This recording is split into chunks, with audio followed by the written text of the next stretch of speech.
Welcome back, everybody. Thank you for watching. Really quick, I want to address a common question that I'm starting to see more and more in the comments related to merch and why we don't offer shirts or anything for you guys to buy, which, by the way, I really appreciate all of you that have reached out and made it clear that you want to support the channel when we do start offering merch and stuff like that.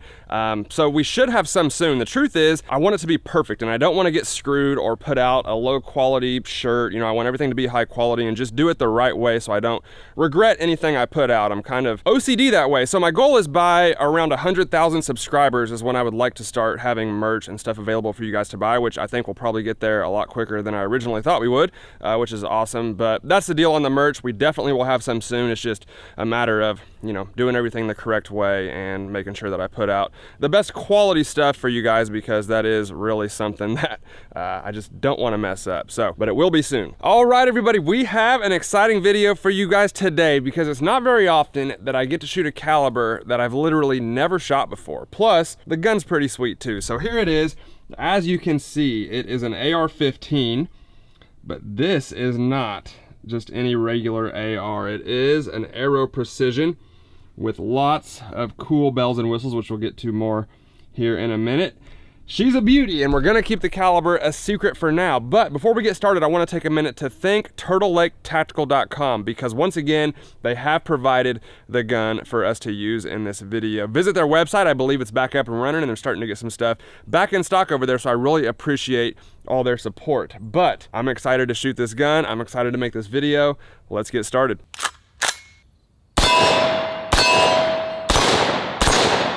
Let's hit our little target.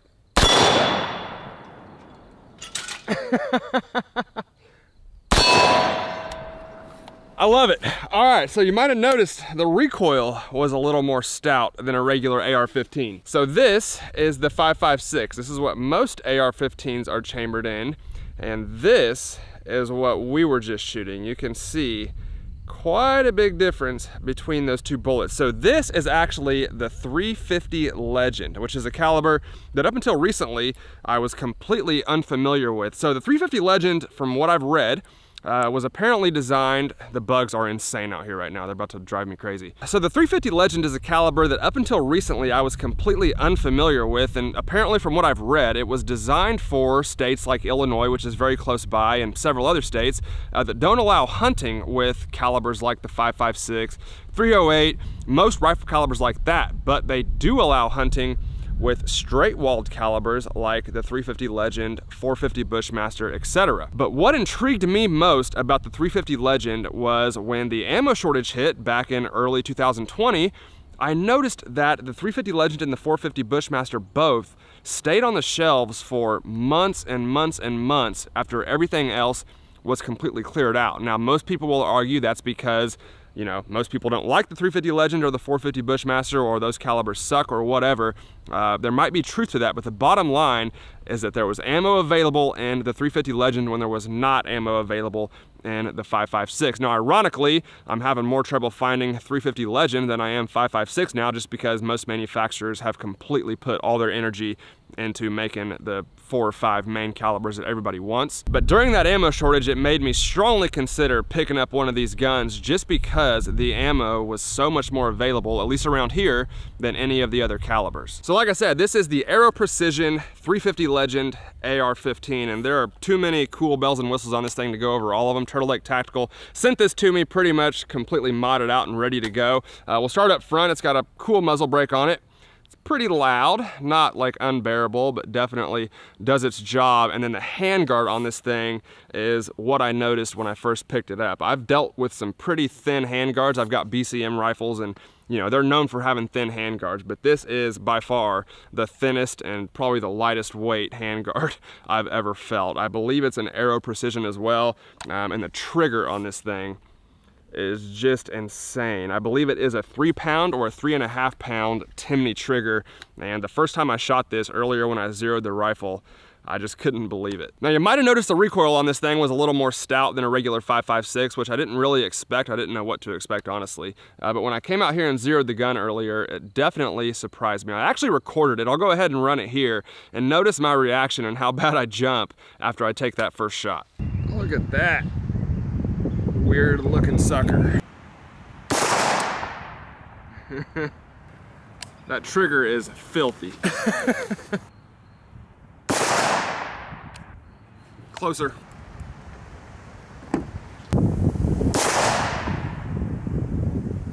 Bullseye.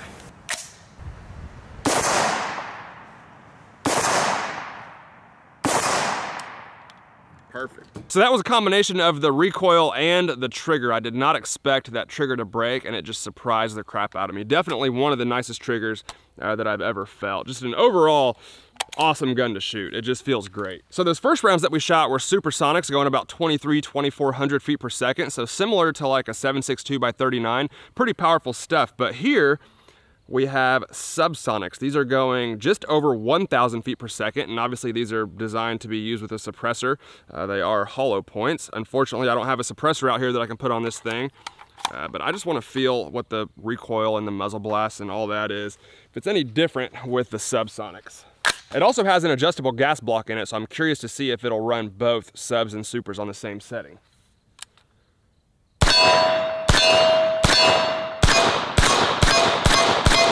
So much quieter and so much less recoil, and it actually feels like it's cycling those perfectly. That's super soft shooting.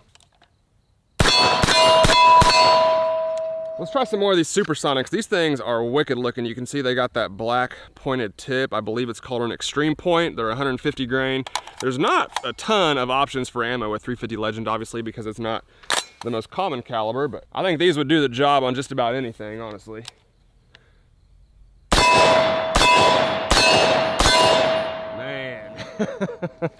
That's a giant difference in the way that those are hitting that steel target, the recoil, the muzzle blast.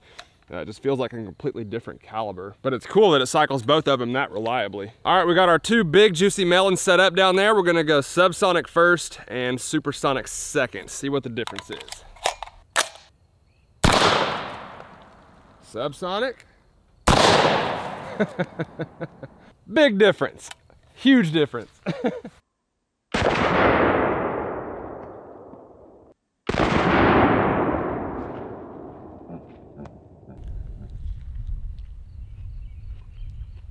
Delicious. So I was gonna bring my AR-15 out here and kind of show you guys a recoil comparison between the 350 Legend and the 5.56, but I didn't bring that rifle out. So I got some slow-mo the first day that I came out here, me shooting this thing, and you can really get a good idea of the recoil. Now it's not a lot, it's like I said, it's similar to an AK, different recoil impulse in an AK just because it is a DI gas system AR. Feels like a 7.62 by 39 AR-15, if you can imagine that. I've never shot one, but it's a little less than a 308, a little more than a 5.56. So super comfortable to shoot, really pleasant to shoot. It's just not quite as soft shooting as a 5.56 or a 223, but with a 30 caliber bullet going 2,400 feet per second, that's the price you pay. Let me go ahead and show you just how insane this trigger is. I don't have my trigger gauge on me, so I can't test the pull, obviously, but just look at the travel of this thing. So I'm putting a tiny bit of pressure and it breaks. That is insane. And the reset and the break. I mean, almost no pressure. It's one of the lightest triggers I've ever felt. I know some people don't like that, but if you follow the safety rules, as long as it's not, unsafe, you shouldn't have any problems. I'm a huge fan of the lightweight triggers. All right, guys, it's gel test time. Of course, I want to thank Clear Ballistics for providing the ballistic gel. It's always been my favorite. You guys know that's all I use. If you want any, definitely go check them out. I really appreciate their support. Now, unfortunately, we don't have a ton of ammo to test here. We have 2 rounds. We got the Subsonic and the Supersonic. So we're gonna do one of each, compare the results, and see how this 350 Legend actually performs. We're gonna start with the Subsonic, and then we'll end with the Supersonic. Now the Subsonic's a hollow point, and the Supersonic is an extreme point. I believe it's like a ballistic tip, so we'll see what the difference is.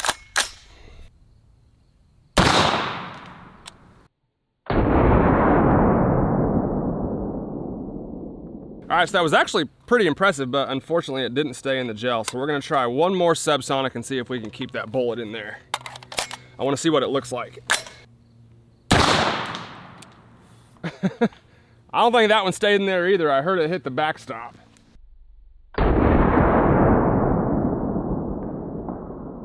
All right, so those two bullets went in pretty close together. I did that on purpose, obviously, and they literally took the exact same bullet path. There's two separate wound cavities, so they didn't go in the same wound cavity, but they did exactly the same thing, which is kind of unusual. So you can see the wound cavities right there, about 3/4 of the way down that first gel block.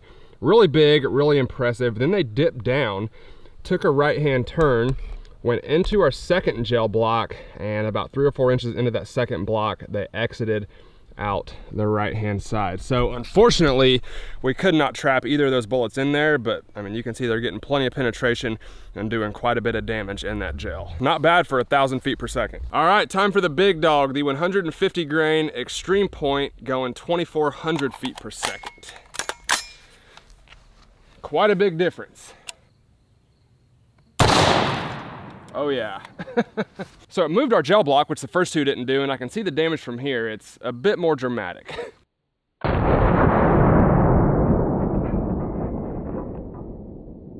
right, so there's our wound cavity from the supersonic round, and you can see that almost immediately that bullet dumped quite a bit of energy. All that black stuff is debris from previous videos. I apologize for that. It's hard to clean these gel blocks completely. But yeah, super impressive wound cavity right from the very beginning. There's even some bullet fragments further down the gel here where it looks like it started to break apart just a little bit. The bullet dipped down, exited our first block, and went into our second block and stopped right there. And it actually looks like it expanded and for the most part stayed intact. So let's dig it out. And there it is. You can see that bullet expanded really well. I would imagine that that's 100% expansion out of this bullet. I can't imagine it would expand any more than that.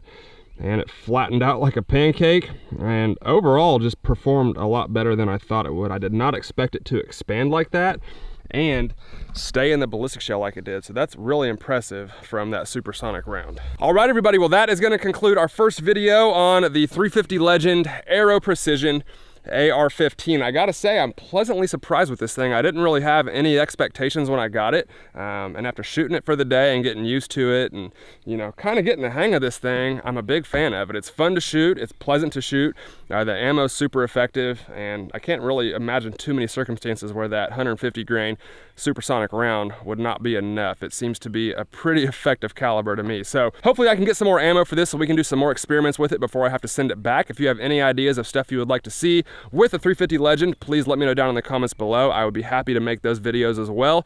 But as always, guys, if you like the video, please hit that like button for me. I'd really appreciate it. Thank you all for watching, and I'll see you next time.